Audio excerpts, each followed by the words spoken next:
നമസ്കാരം. ലിസ്റ്റ് വാർത്തകളിലേക്ക് സ്വാഗതം. ആദ്യം നോക്കാം പ്രധാന വാർത്തകൾ.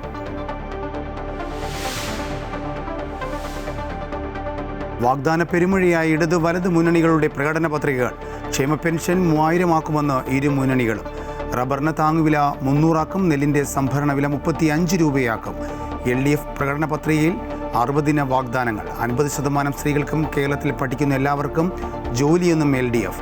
ആചാര സംരക്ഷണത്തിന് പ്രത്യേക നിയമം കൊണ്ടുവരുമെന്നും ആശാവർക്കർമാരുടെ പ്രതിദിന വേതനം 700 രൂപയാക്കുമെന്നും UDF.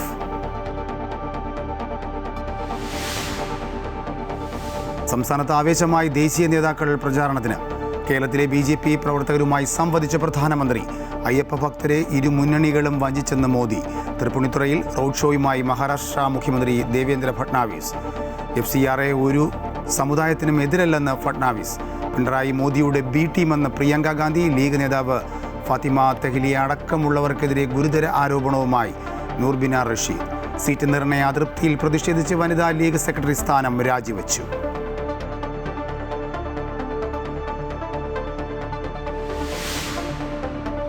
പ്രതിരോധ മേഖലയിലെ കയറ്റുമതിയിൽ ചരിത്രം കുറിച്ച് ഇന്ത്യ. കഴിഞ്ഞ സാമ്പത്തിക വർഷത്തിൽ ഇന്ത്യയുടെ പ്രതിരോധ കയറ്റുമതി 38,424 കോടി രൂപയിലെത്തി. ഇക്കാലത്തെയും ഉയർന്ന റെക്കോർഡെന്ന് പ്രതിരോധ മന്ത്രി രാജ്നാഥ് സിംഗ്.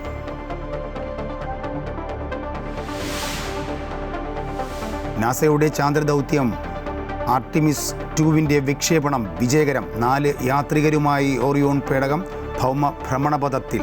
ചാന്ദ്രഭ്രമണപഥത്തിലേക്കുള്ള യാത്ര നാളെ മുതൽ. 10 ദിവസം കൊണ്ട് ചന്ദ്രനെ ചുറ്റി മടങ്ങും.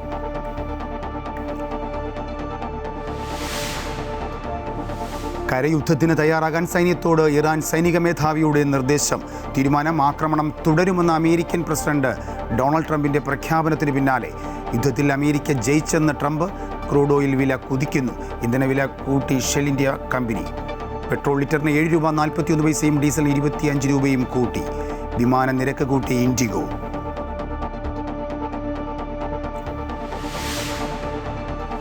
കുവൈറ്റിൽ ദമാം വഴി ഇന്ത്യയിലെ 4 നഗരങ്ങളിലേക്കുള്ള വിമാന സർവീസുകൾ ഏപ്രിൽ 5 മുതൽ പ്രാബല്യത്തിൽ വരുമെന്ന് കുവൈറ്റ് എയർവേസ്. സർവീസുകൾ ആരംഭിക്കുന്നത് മുംബൈ, ഡൽഹി, അഹമ്മദാബാദ്, കൊച്ചി എന്നിവിടങ്ങളിലേക്ക്.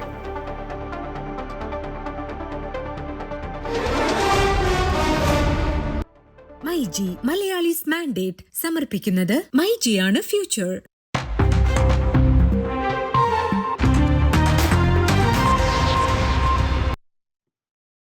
രാഹുൽ ഗാന്ധി പ്രഖ്യാപിച്ച ഇന്ദിരാ ഗ്യാരണ്ടി വാഗ്ദാനങ്ങളിൽ ഊന്നി UDFിൻ്റെ പ്രകടന പത്രിക. ആശാവർക്കർമാരുടെ ദിവസവേതനം കുറഞ്ഞത് 700 രൂപയാക്കും. സ്ത്രീകൾക്കായി പ്രത്യേക വാഗ്ദാനങ്ങൾ. സൗജന്യ യാത്രയും ധനസഹായവും തൊഴിലുറപ്പും പ്രകടന പത്രിക ഉറപ്പു നൽകുന്നു. മുതിർന്ന പൗരന്മാരുടെ ക്ഷേമത്തിനായി പ്രത്യേക വകുപ്പും മിഷൻ സമുദ്ര വ്യോമയാന വികസനം തുടങ്ങിയ സ്വപ്ന പദ്ധതികളും പ്രകടന പത്രികയിൽ ഉൾപ്പെടുത്തിയിട്ടുണ്ട്.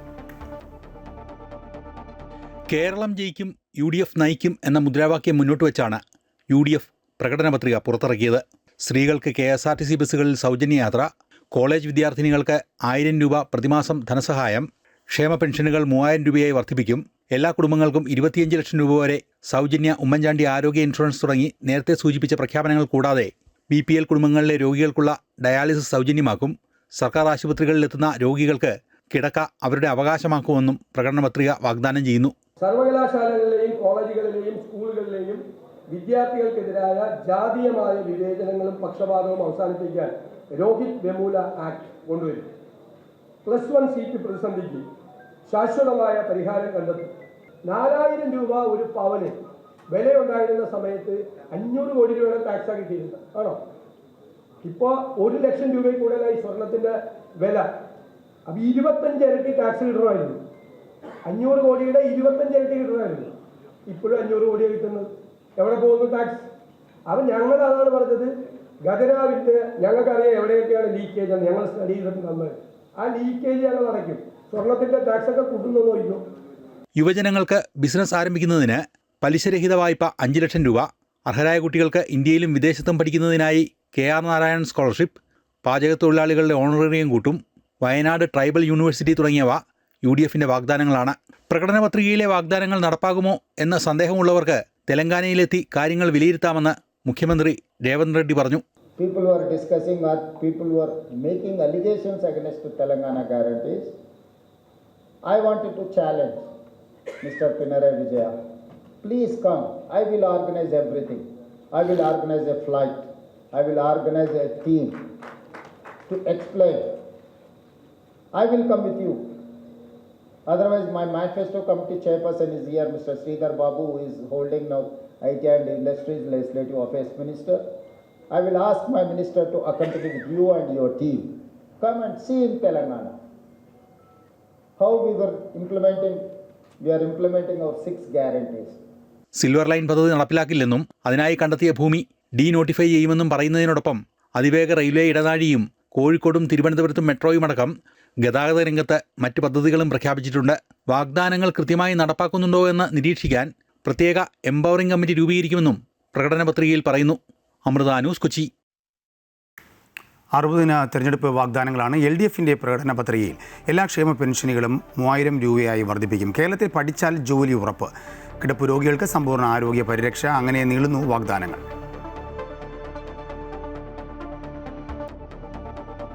10 വർഷം ഭരിച്ച LDF സർക്കാരിന് ഭരണ തുടർച്ച ആവശ്യമാണെന്ന് ഓർമ്മിപ്പിക്കുന്ന വിധത്തിലാണ് തിരഞ്ഞെടുപ്പ് പ്രകടന പത്രിക പുറത്തിറക്കിയത്. അതിദാരിദ്ര്യമുക്ത കേരളം എന്നതിലൂടെ ലോകത്തിന് മാതൃക കാട്ടിയ സർക്കാർ ഇനി കേവല ദാരിദ്ര്യ നിർമ്മാർജ്ജനമാണ് ലക്ഷ്യമിടുന്നതെന്ന് പ്രകടന പത്രികയിലൂടെ പറയുന്നു. എല്ലാ ക്ഷേമ പെൻഷനുകളും 3000 രൂപയായി വർദ്ധിപ്പിക്കും. എല്ലാവർക്കും പാർപ്പിടം, ആരോഗ്യ ഇൻഷുറൻസ് തുടങ്ങി സാധാരണക്കാരന്റെ ജീവിത നിലവാരം ഉയർത്തുമെന്നാണ് മുഖ്യമന്ത്രി പ്രകടന പത്രിക പ്രകാശനം ചെയ്തുകൊണ്ട് പറഞ്ഞത്. കിടപ്പ് രോഗികൾക്ക് സമ്പൂർണ്ണ പരിരക്ഷ, വിദ്യാർത്ഥികൾക്ക് ക്യാമ്പസ് പ്ലേസ്മെന്റ്, സ്ത്രീകളിൽ 50% പേർക്ക് ജോലിയുറപ്പ്, കേരള ചിക്കൻ മാതൃകയിൽ പോത്ത് ഗ്രാമം, ആട് ഗ്രാമം, മുയൽ ഗ്രാമം പദ്ധതി തുടങ്ങി സകല മേഖലകളെയും പരാമർശിച്ചുകൊണ്ടാണ് പ്രകടന പത്രിക കടന്നുപോകുന്നത്. അതിവേഗ റെയിൽപാതാ ശ്രമം തുടരും. ജലപാത, water metro, Sabarimala master plan എന്നിവയും പത്രികയിൽ ഇടം പിടിച്ചിട്ടുണ്ട്. പശ്ചിമഘട്ട ഭൂപ്രശ്നങ്ങൾ പരിഹരിക്കാൻ നിയമ ഭേദഗതി വരുത്തും.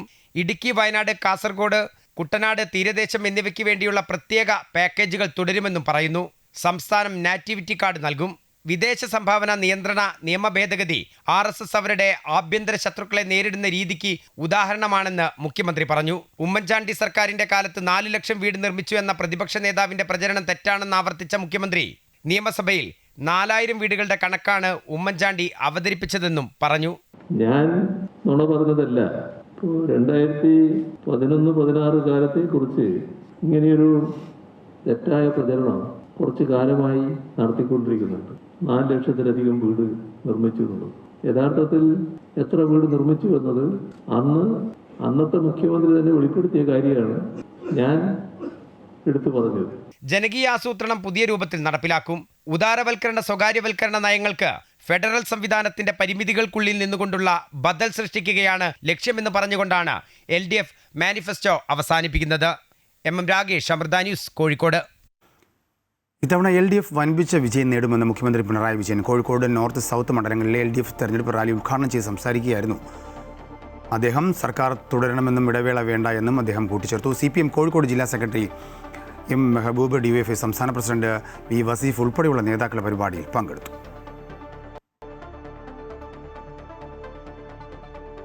നിയമസഭാ തെരഞ്ഞെടുപ്പിൽ മത്സരിക്കുന്നത് പദവി ആഗ്രഹിച്ചല്ല എന്നും നിയോജക മണ്ഡലത്തിൽ വികസനം സാധ്യമാക്കാനാണെന്നും BJP സംസ്ഥാന അധ്യക്ഷനും NDA സ്ഥാനാർത്ഥിയുമായ രാജീവ് ചന്ദ്രശേഖർ.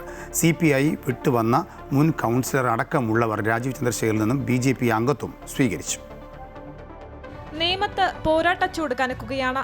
NDAയുടെ നേമം നിയോജക മണ്ഡലത്തിലെ സ്ഥാനാർത്ഥി രാജീവ് ചന്ദ്രശേഖർ വികസിത നേമം മാർഗരേഖ പുറത്തിറക്കി. Thiruvananthapuram corporation mayor VV Rajesh, deputy mayor Ashanath തുടങ്ങിയവരും പരിപാടിയുടെ ഭാഗമായി.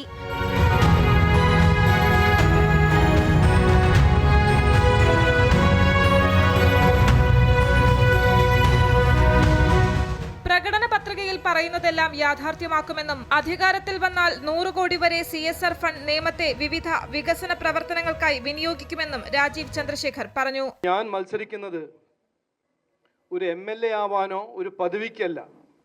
ഞാൻ ഇതിനു മുമ്പ് 3 തവണ MP ആയിരുന്നു, മന്ത്രിയായിരുന്നു. ഞാൻ മത്സരിക്കുന്നത് മാറ്റം കൊണ്ടുവരാനും ഇവിടെ നമ്മൾ കണ്ട് സഹിച്ച് രാഷ്ട്രീയത്തിലൊരു മാറ്റം കൊണ്ടുവരാനും ഒരു MLAൻ്റെ ഉത്തരവാദിത്വം എന്താണെന്ന് കൃത്യമായി പ്രവർത്തിച്ച് കാണിച്ചു തരാനാണ് ഞാൻ മത്സരിക്കുന്നത്. ഈ മാർഗരേഖ എൻ്റെ ഒരു സോഷ്യൽ കോൺട്രാക്റ്റാണ്. എന്നെ ജയിപ്പിച്ചാൽ, ഞാനൊരു MLA ആയാൽ, ഇതൊരു വാഗ്ദാനമല്ല, കോൺഗ്രസ് തരുന്നൊരു വ്യാജ വാഗ്ദാനമല്ല, എല്ലാം ശരിയാവും എന്ന് പറഞ്ഞ് വോട്ട് നേടിയ CPM പോലെ ഒരു വാഗ്ദാനമല്ല. ഇത് എൻ്റെ ഉറപ്പാണ്, ഇത് എൻ്റെ ഒരു ഗ്യാരണ്ടിയാണ്, ഇത് എൻ്റെ ഒരു വാഗ്ദാനം മാത്രമല്ല, എൻ്റെ ഒരു കാഴ്ചപ്പാടും വാശിയുമാണ്.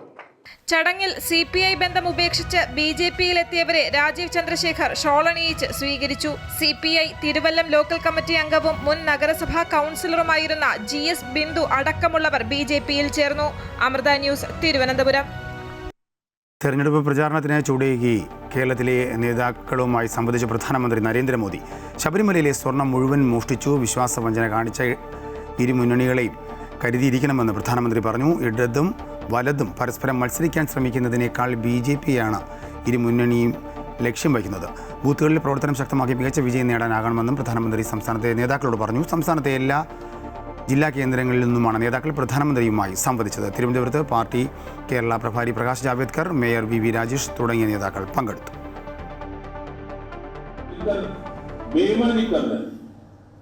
कोऑपरेटिव बैंकों में आपकी जमा पूंजी को कैसे बर्बाद कर रहे हैं, ये सब कुछ.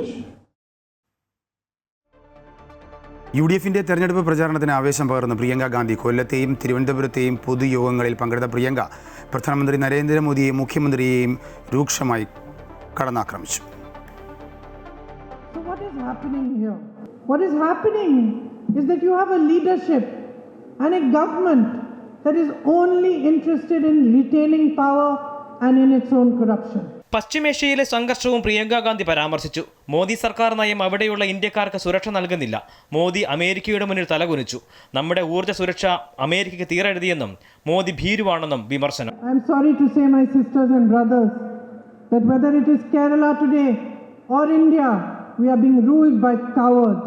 And Narendra Modi ji, our Prime Minister, bows to the Americans and bows to Israel to protect himself. മുഖ്യമന്ത്രി പിണറായി വിജയൻ നരേന്ദ്രമോദിയുടെ B ടീമാണെന്നും പ്രിയങ്ക ഗാന്ധി തുറന്നടിച്ചു.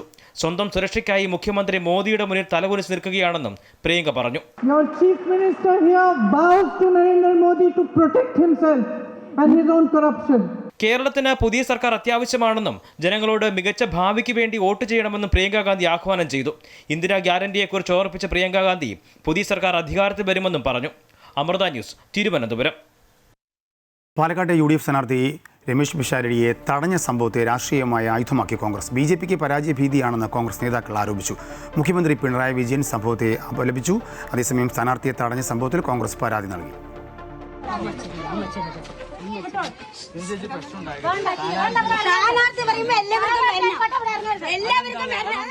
പാലക്കാട് സ്ഥാനാർത്ഥി പര്യടനത്തിനിടെ BJP പ്രവർത്തകർ രമേശ് പിഷാരടിയെ തടഞ്ഞത് പരാജയഭീതിയെ തുടർന്നെന്ന് KC വേണുഗോപാൽ MP പറഞ്ഞു. പാലക്കാട്ടെ ജനങ്ങൾ കാര്യങ്ങൾ കൃത്യമായി വിലയിരുത്തി തിരിച്ചടി നൽകുമെന്നും അദ്ദേഹം വ്യക്തമാക്കി. സ്വതന്ത്രമായി സഞ്ചരിച്ച് വോട്ട് പിടിക്കുക എന്ന് പറയുന്നത് സ്ഥാനാർത്ഥിയുടെ അവകാശമാണ്, സ്വാതന്ത്ര്യമാണ്. ഈ ജനാധിപത്യ മഹോത്സവം വിജയമാക്കാനുള്ള ഏറ്റവും അവിഭാജ്യമായ ഘടകവുമാണ്. നിങ്ങൾക്ക് പ്രചരണം നടത്താൻ പാടില്ല എന്ന് പറയുന്നത്. അപ്പോൾ പിന്നെ തെരഞ്ഞെടുപ്പിൽ വിശ്വസിക്കാത്തവരല്ലേ അത് ചെയ്യുള്ളൂ. രമേശ് പിഷാരടിയെ തടഞ്ഞ സംഭവം BJPയുടെ സാമ്പിളാണെന്നും ജനങ്ങൾക്കിടയിൽ പ്രവർത്തിക്കുമ്പോൾ ജനാധിപത്യ മര്യാദ പുലർത്തണമെന്നും മുഖ്യമന്ത്രി പിണറായി വിജയനും വ്യക്തമാക്കി. കണ്ടില്ലേ BJPയുടെ അസഹിഷ്ണുതയുടെ രൂപം? ഏതെങ്കിലും ഒരു കൂട്ടർക്ക് മറ്റൊരു സ്ഥാനാർത്ഥി പ്രചരണം നടത്താൻ പാടില്ല എന്ന് പറയാൻ പറ്റുമോ? BJP മറ്റുള്ളിടത്ത് കാണിക്കുന്നതിന്റെ ഒരു സാമ്പിൾ ഇപ്പോ പാലക്കാട് കാണിച്ചിരിക്കുന്നു. അതാണ് നാം കാണേണ്ടത്. തന്റെ ആവശ്യപ്രകാരമാണ് പ്രതിഷേധ പ്രകടനങ്ങൾ വേണ്ടെന്ന് വെച്ചതെന്ന് രമേശ് പിഷാരടി പ്രതികരിച്ചു. മാത്രമല്ല BJP എന്തെങ്കിലും തരത്തിലുള്ള ഒരു ചെറിയ കുത്തിത്തിരിപ്പുണ്ടാക്കുകയും അതൊരു അങ്ങോട്ടും ഇങ്ങോട്ടുമുള്ള പ്രകടനവും പന്തം കൊളുത്തി റോട്ടിലേക്ക് ഇറങ്ങലും ഒക്കെയുള്ള പരിപാടികളായി മാറുകയും അതിൽ നിന്ന് വെള്ളം കലക്കിയ ശേഷം എന്തെങ്കിലും മീൻ കിട്ടുമെന്ന് നോക്കുന്നൊരവസ്ഥ ഉള്ളതുകൊണ്ട് ഇത് കലങ്ങാതെ സൂക്ഷിക്കുക എന്നുള്ളത് നമ്മുടെ ഉത്തരവാദിത്തമാണ്. പെസഹ വേഴയായിട്ട് ഒരു പ്രതിഷേധവുമായി ബന്ധപ്പെട്ട് ഇപ്പം നമ്മൾ ഇറങ്ങണ്ട, നമ്മുടെ ഫോക്കസ് മാറണ്ട, പ്രചരണത്തിൽ തന്നെ നമ്മൾ സൂക്ഷിക്കുക. സംഭവത്തിൽ പാലക്കാട് ബ്ലോക്ക് കോൺഗ്രസ് കമ്മിറ്റി പാലക്കാട് DYSPക്ക് പരാതി നൽകിയിട്ടുണ്ട്. അതേസമയം സ്ത്രീവിരുദ്ധ പരാമർശം നടത്തിയതിന്റെ പേരിലാണ് രമേശ് പിഷാരടിയെ തടഞ്ഞത് എന്ന ആരോപണത്തിൽ ഉറച്ചു നിൽക്കുകയാണ് BJP. അമൃത ന്യൂസ്, പാലക്കാട്. ഫാത്തിമ തഹ്ലിയ അടക്കമുള്ള വനിതാ നേതാക്കൾക്കെതിരെ ഗുരുതര ആരോപണവുമായി നൂർബിന റഷീദ്. സീറ്റ് നൽകാതെ MK മുനീറിനോട് അനീതി കാണിച്ചുവെന്നും ആരോപണമുയരുന്നു. സീറ്റ് നിർണയത്തിലെ അതൃപ്തിയിൽ പ്രതിഷേധിച്ച് വനിതാ ലീഗ് സെക്രട്ടറി സ്ഥാനവും നൂർബിന റഷീദ് രാജിവെച്ചു. ഹരിതയുടെ നേതൃനിരയിൽ ഉണ്ടായിരുന്ന ഫാത്തിമ തഹ്ലിയ അടക്കമുള്ളവർ PK നവാസിനെതിരെ ലൈംഗികാരോപണം ഉന്നയിച്ചവരാണ്. പരാതി കോടതി വരെ എത്തിയെങ്കിലും പിന്നീട് ഇവർ പിന്മാറി. ആരോപണം സത്യമായിരുന്നുവെങ്കിൽ സത്യത്തിനു വേണ്ടി ഇവർ പോരാടണമായിരുന്നു. മൂല്യങ്ങളിൽ നിന്ന് വ്യതിചലിച്ചവരാണിവർ. ഗൾഫ് രാജ്യങ്ങളിലടക്കം ഇവർ ഇടയ്ക്കിടെ പോകുന്നത് എന്തിനു വേണ്ടിയാണെന്നും നൂർബിന റഷീദ് ചോദിച്ചു. ഈ ലൈംഗികാരോപണം സത്യമാണെങ്കിൽ അത് അവർ ഏതറ്റം വരെയും ഫൈറ്റ് ചെയ്യണം. അവിടെയാണ് സ്ത്രീത്വം. ഫൈറ്റിംഗ് സ്പിരിറ്റാണ് സ്ത്രീത്വം. എന്താ പറയുന്നത്? സ്ത്രീയുടെ ലൈംഗിക ആരോപണം എന്ന് പറയുമ്പം അതൊരു സ്ത്രീക്ക് മാത്രം നേരിടുന്നതല്ല, കേരളത്തിലെ മുഴുവൻ സഹോദരിമാർക്കും ഉണ്ടാവുന്നതിന് തുല്യമാണ്. പ്രത്യേകിച്ച് ഒരു പൊതുപ്രവർത്തക, രാഷ്ട്രീയ പ്രവർത്തക, വളർന്നു വരുന്ന തലമുറ. പക്ഷേ ആ ആരോപണം ഉണ്ടായപ്പോൾ അവർ കോടതി വരെ എത്തി. കോടതിയിൽ എന്താ ഉണ്ടായത്? ഒരു മടിയുമില്ലാതെ അത് പിൻവലിക്കേണ്ട ഗതികേട് വന്നില്ലേ? ഫോട്ടോഷൂട്ടിന് വേണ്ടിയല്ല സമരം ചെയ്യേണ്ടതെന്നും റീൽസിലൂടെയല്ല റിയൽ ലൈഫിലൂടെയാണ് ജനങ്ങളോട് സംവദിക്കേണ്ടതെന്നും നൂർബിന റഷീദ് പറഞ്ഞു. സ്ഥാനാർത്ഥി നിർണയ ചർച്ചകൾക്കായി തങ്ങൾ കുടുംബത്തെ വനിതാ ലീഗ് കണ്ടിട്ടില്ല. അതേസമയം മുൻ മന്ത്രി കൂടിയായ MK മുനീറിന് അനാരോഗ്യത്തിന്റെ പേരിൽ സീറ്റ് നിഷേധിച്ചത് അനീതിയാണെന്നും അവസാന നിമിഷം വരെ മുനീറിന് സീറ്റ് ലഭിക്കുമെന്ന് പ്രതീക്ഷിച്ചിരുന്നുവെന്നും നൂർബിന റഷീദ് കൂട്ടിച്ചേർത്തു. മുനീർ സാഹിബിനോട് എന്താ കാണിച്ചത്? തീർത്തും അനീതിയല്ലേ. മുനീർ സാഹിബിന് ആരോഗ്യമില്ല. മുനീർ സാഹിബിനെതിരെ ഒരുപാട് അറ്റാക്ക് സ്ഥാനാർത്ഥി പ്രഖ്യാപനത്തിന് മുമ്പ് വന്നു. മുനീർ സാഹിബിന് ലാസ്റ്റ് വരെ സീറ്റ് കൊടുക്കുമെന്ന് അദ്ദേഹത്തെ മോഹിപ്പിച്ചു, പറഞ്ഞു, ഉറപ്പിച്ചു, വാഗ്ദാനം നൽകി. അങ്ങനെ ലാസ്റ്റ് മിനിറ്റ് മുനീർ സാഹിബിനെ ഒഴിവാക്കി. വനിതാ ലീഗിന് അർഹമായ പരിഗണന ലഭിക്കാത്തതിൽ പ്രതിഷേധിച്ചാണ് നൂർബിന റഷീദ് വനിതാ ലീഗ് ദേശീയ ജനറൽ സെക്രട്ടറി സ്ഥാനം രാജിവെച്ചത്. രാജിപ്രഖ്യാപനം ഇമെയിൽ വഴി ലീഗ് നേതൃത്വത്തിന് കൈമാറി. എന്നാൽ ലീഗിന്റെ അംഗത്വത്തിൽ നിന്നും രാജിവെച്ചിട്ടില്ല. അമൃത ന്യൂസ്, കോഴിക്കോട്. വനിതാ ലീഗ് ദേശീയ സെക്രട്ടറി നൂർബിന റഷീദിന്റെ പരസ്യ പ്രതികരണത്തിൽ വിശദീകരണം തേടിയെന്ന് PK കുഞ്ഞാലിക്കുട്ടി. വിശദീകരണം ലഭിച്ച ശേഷം കൂടുതൽ പറയാമെന്നും കുഞ്ഞാലിക്കുട്ടി മലപ്പുറത്ത് പ്രതികരിച്ചു. പ്രസ്താവന ചെയ്തത് എന്തിനാണ് എന്നുള്ളത് അവരോട് വിശദീകരണം ചോദിച്ചിട്ടുണ്ട്. അതിൽ കൂടുതലൊന്നും ഇപ്പം നമുക്കറിയില്ല. വിശദീകരണം കിട്ടട്ടെ എന്നിട്ട് പറയാം. കുവൈറ്റിൽ നിന്നും സൗദി അറേബ്യയിലെ ദമാം വിമാനത്താവളം വഴി ഇന്ത്യയിലെ 4 നഗരങ്ങളിലേക്കുള്ള വിമാന സർവീസുകൾ ഏപ്രിൽ 5 മുതൽ പ്രാബല്യത്തിൽ വരുമെന്ന് കുവൈറ്റ് എയർവേസ് അറിയിച്ചു. മുംബൈ, ഡൽഹി, അഹമ്മദാബാദ്, കൊച്ചി എന്നിവിടങ്ങളിലേക്കാണ് സർവീസുകൾ ആരംഭിക്കുക. കൊച്ചിയിലേക്കും തിരിച്ചുമുള്ള സർവീസുകൾ ഏപ്രിൽ 6 മുതൽ ആഴ്ചയിൽ 2 തവണ തിങ്കൾ, ബുധൻ എന്നീ ദിവസങ്ങളിലായിരിക്കും. അഹമ്മദാബാദിലേക്കും തിരിച്ചുമുള്ള വിമാന സർവീസുകൾ ഏപ്രിൽ 5 മുതൽ എല്ലാ ഞായറാഴ്ചകളിലും, ഡൽഹിയിലേക്കുമുള്ള സർവീസ് ആഴ്ചയിൽ ഒരിക്കൽ ചൊവ്വാഴ്ചയുമായിരിക്കും. മുംബൈയിലേക്കും തിരിച്ചുമുള്ള വിമാന സർവീസുകൾ ഏപ്രിൽ 10 മുതൽ എല്ലാ വെള്ളിയാഴ്ചകളിലും നടത്തുമെന്നും Kuwait Airways acting CEO Abdul Wahab Al Shatti അറിയിച്ചു. കുവൈറ്റ് എയർവേസിൽ മുൻകൂട്ടി ടിക്കറ്റ് ബുക്ക് ചെയ്തവർക്ക് സൗദി അറേബ്യയിലേക്കുള്ള വിസ അപേക്ഷകൾ സമർപ്പിക്കുന്നതിനുള്ള സേവനം നൽകി വരുന്നതായും അദ്ദേഹം പറഞ്ഞു.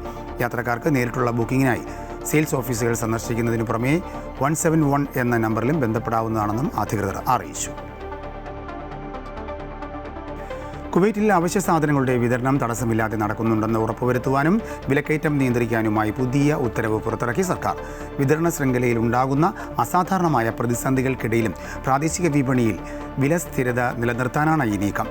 വാണിജ്യ വ്യവസായ മന്ത്രി ഒസാമ ബുദായിയുടെ നേതൃത്വത്തിലുള്ള മന്ത്രാലയം പുറത്തിറക്കിയ നിർദ്ദേശപ്രകാരം പതിവ് ഗതാഗത മാർഗങ്ങളായ കടൽ, കര അല്ലെങ്കിൽ വ്യോമപാതകൾ തടസ്സപ്പെടുമ്പോൾ ഇറക്കുമതി ചെയ്യുന്ന കമ്പനികൾക്കുണ്ടാകുന്ന അധിക ചിലവുകൾക്ക് സർക്കാർ സാമ്പത്തിക സഹായം നൽകും. ദേശീയ വിതരണ ശൃംഖലകൾ സംരക്ഷിക്കുവാനും സാധനങ്ങളുടെ ക്ഷാമം തടയാനും പ്രാദേശികമായോ ലോജിസ്റ്റിക്കൽ ആയോ ഉണ്ടാകുന്ന തടസ്സങ്ങളുടെ സമയത്ത് ഉപഭോക്താക്കൾക്ക് ന്യായവില ഉറപ്പാക്കാനുമാണ് ഈ സംരംഭം രൂപകൽപ്പന ചെയ്തിരിക്കുന്നതെന്ന് അധികൃതർ വ്യക്തമാക്കി. കുവൈറ്റിൽ സ്വകാര്യ മേഖലയിൽ പ്രവർത്തിക്കുന്ന തൊഴിലാളികളുടെ ശമ്പള വിതരണം സൂക്ഷ്മമായി നിരീക്ഷിക്കുകയാണെന്നും ഇതിന്റെ ഭാഗമായി സ്വകാര്യ തൊഴിലുടമകളും സ്ഥാപനങ്ങളും പ്രവാസി തൊഴിലാളികൾക്ക് കൃത്യമായി ശമ്പളം നൽകുന്നു എന്ന് പരിശോധിച്ച് ഉറപ്പുവരുത്തുമെന്നും മാനവശേഷി സമിതി അറിയിച്ചു.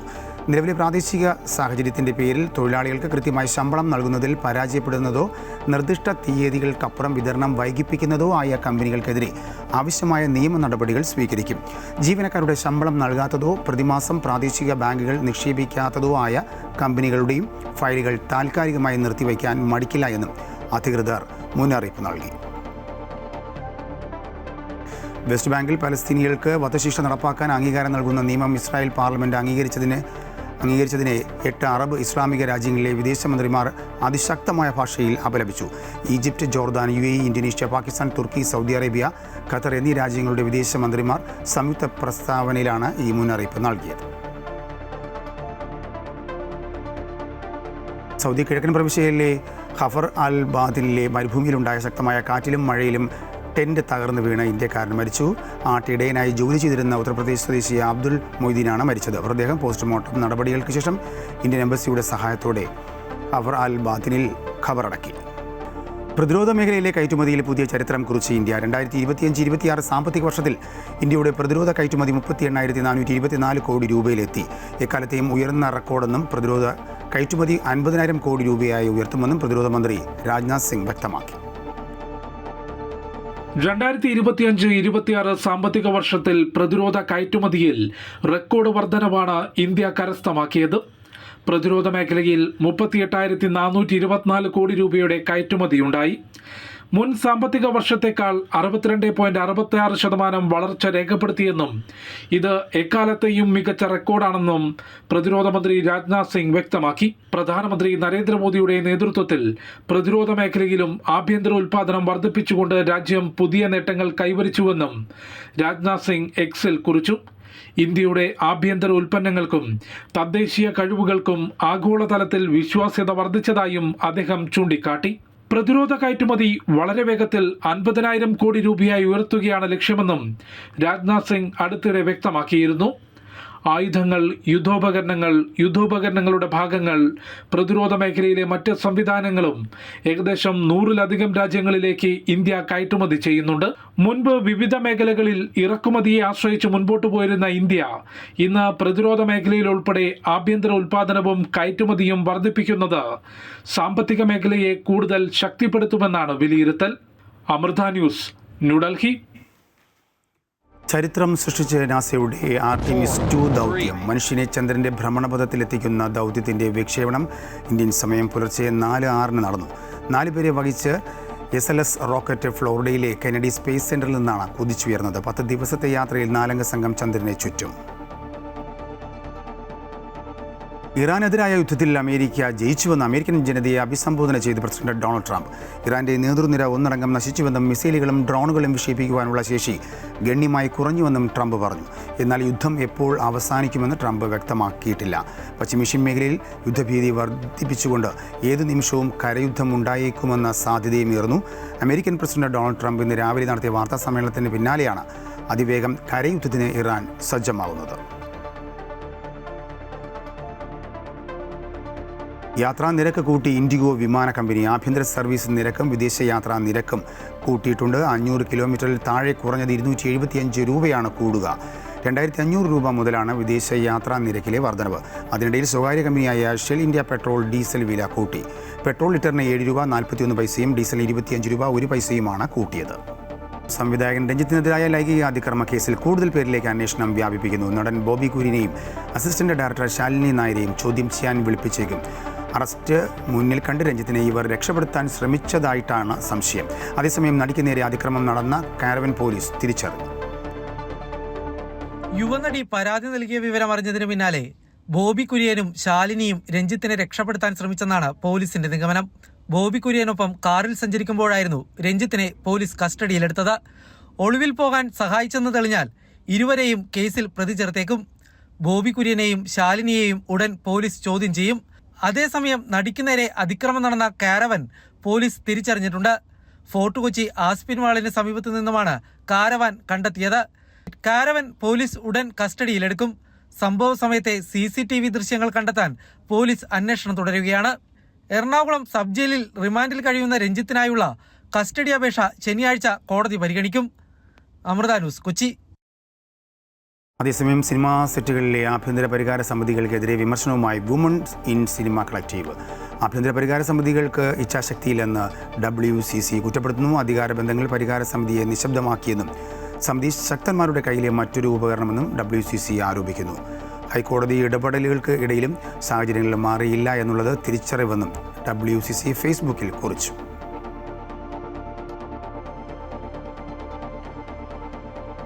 ഇന്ന് അനിശ്ചിതകാലത്തേക്ക് പിരിയേണ്ടിയിരുന്ന പാർലമെന്റ് ബജറ്റ് സമ്മേളനം നീട്ടി കേന്ദ്ര സർക്കാർ. ഈ മാസം 16 മുതൽ 18 വരെ 3 ദിവസം പാർലമെന്റ് വീണ്ടും ചേരും. ലോക്സഭയിലും നിയമസഭകളിലും സീറ്റുകൾ വർദ്ധിപ്പിച്ച് വനിതാ സംവരണം വേഗത്തിൽ നടപ്പാക്കുന്നതിനുള്ള ഭരണഘടനാ ഭേദഗതി ബില്ലുകൾ പാസാക്കുക എന്നതാണ് കേന്ദ്ര സർക്കാരിൻ്റെ പ്രധാന ലക്ഷ്യം. FCRA നിയമ ഭേദഗതിയും സർക്കാരിൻ്റെ പരിഗണനയിലുണ്ട്. 2029 മുമ്പ് വനിതാ സംവരണം നടപ്പാക്കാനായി നിയമ ഭേദഗതി വരുത്തുന്ന ബില്ല് പ്രത്യേക സമ്മേളനത്തിൽ ചർച്ചയ്ക്കെടുത്ത് പാസാക്കും.